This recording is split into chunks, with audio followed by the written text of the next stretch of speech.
안녕하십니까. 거꾸로 투자하는 쇼킹 부동산입니다. 지난 금요일 과천에서 일어난 충격 시작해보겠습니다.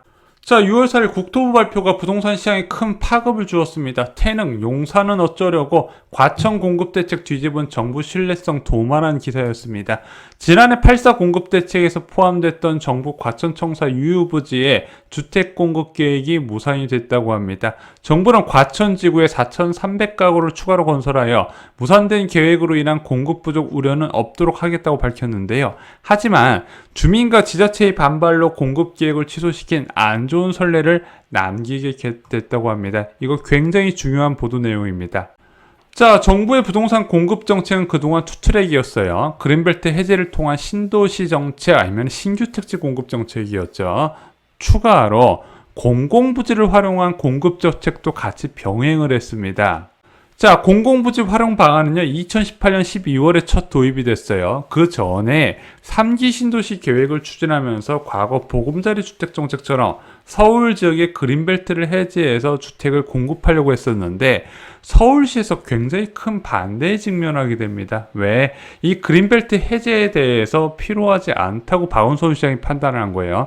왜? 박원순 시장은 서울의 주택 자체는 부족하지 않은데 투자 수요 유입으로 이제 시장이 불안해진 것이기 때문에 자, 이런 그린벨트 해제는 후손을 위해서 옳지 않은 방향이다 이렇게 의견을 밝힌 겁니다. 자, 그러면서 국토부하고 좀 이제 마찰이 있었어요. 그러다가 최종적으로 채택됐던 방안은 바로 공공부지를 활용해서 주택 공급에 동참하겠다는 거였습니다. 자, 그 이후 서울시는요, 공공부지 주택 공급 계획을 꾸준히 제시했습니다. 1차, 2차, 3차에 의해서 나눠서 진행을 하게 돼요. 1차 발표 때 성동구치소 1,300호가 공급 발표가 되고요. 개포동 재건마을도 포함이 됩니다. 그리고 나서 2차 발표 때부터 본격적으로 나와요. 일단은 2차 발표 때 14,590호가 추가로 발표가 되고요. 또한 1차 때 미공개 부지 7,490호도 추가로 발표가 됩니다. 또한 3차까지 총 39,519호의 공급 계획이 발표되게 됩니다. 자, 그 이후에도요, 공급대책에서 공공기관 부지 활용은 단골로 등장했습니다. 작년 5.6 공급대책에서 수도권 주택공급 기반 강화 방안이 발표돼요. 자, 여기서 용산 정비창 8,000호 공급 계획이 나오게 됩니다. 영등포 촉반쪽도 이때 발표가 됐어요. 1,200호 규모로요. 자, 그리고 3개월도 안 돼서 추가 공급 확대 방안이 나오는데 태릉 골프장에서 1만호 공급 계획이 나오고요. 용산 캠프킴에서도 3,100호 공급 계획이 발표가 됩니다. 이것으로 그동안 서울 지역을 중심으로 한 공공기관 부지 활용 방안은 총 82,283호로요. 웬만한 이제 대형 신도시 2개 합친 규모라고 보시면 될 것 같습니다. 자, 그런데 이 공공부지 활용 방안 중에서 경기도 지역도 일부 포함이 되어 있었거든요. 왜냐면은 경기도 지역은 이 공공부지 활용 방안에서 적극적으로 검토 대상은 아니었어요.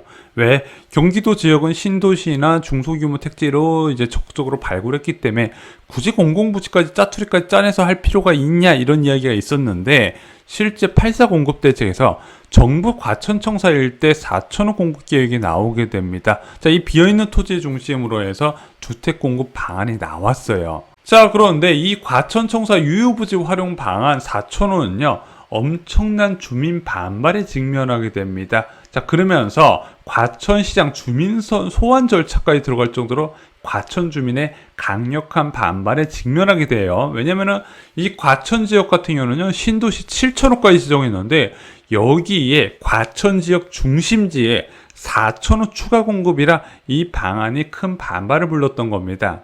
실제 여당 소송이었던 과천시장은요, 대책 발표 직후부터 강력하게 반대를 했습니다. 자, 막무가내로 반대하는 게 아니라 대안까지 제시하면서 야, 이거 다른 방향으로 해서 이 숫자를 채우는 게 어떡하냐, 어떤 식으로 과천 신도시 3기 신도시에 포함돼 과천동 지구를요, 자정용지나 유보용지를 일부 활용해서 주택용지를 변경시키고 주거용지 용적률 상향으로 이제 추가로 주택 공급하는 것이 어떻겠냐, 이렇게 대안을 제시를 했던 거죠. 자, 그런데 시간이 갈수록 우군도 많아지고 있습니다. 이재명 경기도지사 처음에는 공공임대주택으로 공급해야 된다 주장을 했다가 과천시장과 면담 이후에 좀 수용 가능한 대안을 찾아보자 입장을 바꾸고요. 가장 최근에는 유지주택 공급 반대에 대해서 언급을 하고 있습니다. 그리고 국토부 장관 역시도 과천 정부청사 인근 개발에 대해서 충분히 조정 가능하다고 언급을 했었습니다. 그리고 과천청사 개발 방안은요, 대체 방안으로 확정이 됐어요. 이제 과천시장이 주장한 대로 과천지구 내 자족용지 용도 전환 등 4,300가구 공급 계획이 나왔던 겁니다. 과천시 의견이 전격 수용된 거예요. 근데 이게 가능했던 것이 과천지구 내 가처분 용지 대비 자족 용지 비율이 워낙 많았어요. 제가 말씀드렸잖아요. 3기 신도시의 문제점 중 하나가 바로 이 높은 자족 용지 비율이다. 이게 뭐다? 결국에는 지식산업센터 들어온다는 거거든요. 근데 너무 과하게 많다는 거죠. 이런 신도시 지역에 자족 용지가 그렇게 많이 필요하냐? 그렇진 않은데 그렇게 많이 지정된 자족 용지 일부를 아파트 용지로 전환해서 그 숫자를 채우고 과천 청사 개발 방안은 다른 방향으로 돌리는 것으로 대안을 제시했던 겁니다. 자, 그런데 이렇게 이 주민 반대로 공급 계획에 차질이 빚는 곳이 굉장히 많이 있어요. 대표적으로 서울 지역의 유유부지 1차 발표에 포함됐었던 성동구치소도요, 아직 제대로 사업 추진도 안 되고 있어요. 게다가 태릉 골프장 역시도 무산된 위기가 나오고 있습니다. 또한 용산 정비창 1만호 공급 계획도요, 임대주택 확대 공급 방안 안 되다 좀 더 건설적인 방향으로 진행하자 서울시의 계획안이 나오면서 좀 이게 어떤 식으로 정리될지 아직까지 이야기가 안 되고 있는 부분입니다. 자, 이게 3기 신도시뿐만 아니라 그 전에 지정됐었던 주거복지 로드맵 성남 복정 2지구에서도 주민 반발에 지금 사업 추진이 안 되고 있어요. 자, 그런데 현실적으로 극심한 주민 반대로 사업 지연이 이어질 수밖에 없어요. 야, 그냥 밀어붙이면 되는 게 아니야? 밀어붙일 수가 없어요. 신규 택지 지정이나 공공부지 활용 방안 결정 등은 국토부 권한이에요. 그런데 건축행위는 지자체에서 관할을 하는데 이 지자체장은 주민 의견을 들을 수밖에 없는 정치적인 여건이 있단 말이죠. 자, 그러다 보니까 주민들이 극심하게 반대하는 곳은 지금 사업 지정, 구역 지정 데 4년이 지났지만 추진이 안 된 데가 꽤 많이 있어요. 자, 그런데 주민들, 야, 니들 님비 현상 아니냐 이렇게 비난하기 앞서서 국토부하고 서울시, 경기도 등에서 좀 반성해야 될 부분이 있습니다. 이게 과연 정책적인 미스가 없었냐, 그 부분도 살펴봐야 된다는 거죠. 자, 2018년부터 본격적으로 주택 공급 확대 방안이 나오면서 야, 그린벨트를 해제하고 주택 공급을 늘리겠다는 이야기가 왜 나왔을까요? 간단합니다. 아파트 가격 불안으로 시작된 아파트 공급 확대 방안이 나왔던 거예요. 자, 그러면은 아파트 가격 불안이 일어난 분양 아파트 숫자를 늘리는 계획이 나왔어야 되는데 어떤 식으로 진행됐냐? 서울시나 경기도 모두 다 전용 36제곱미터 이하의 초소형 임대주택이나 또는 전용 46제곱미터에서 55제곱미터의 초대형 신용희망타운 같은 이제 분양주택으로 채워 넣었다는 겁니다. 자, 그래서 굉장히 황당했던 게 강일등 버소차고지에 1,000호의 행복주택을 공급하는데 이 행복주택의 70%가 원룸이에요. 원룸하고 1.5룸을 공급하는 계획이 나왔다는 거죠. 아파트 시장 불안으로 주택 공급 확대 방안이 나왔는데 원룸과 1.5룸의 임대주택 공급이 나왔다는 거예요. 게다가 성동구치소 같은 알짜 지역에서도 임대아파트 비중을 크게 설계하다 보니까 주민 반발이 굉장히 큽니다. 이것은 성남 지역도 동일하게 일어나고 있어요. 자, 그래서 과거에 김영미 국토부 장관이 정책적 실패를 만든 게 여러 가지가 있는데 대표적으로 바로 시장이 필요한 주택 공급 파악이 늦었다는 부분이죠. 자, 게다가 이런 행복주택은 선호도가 굉장히 떨어져요.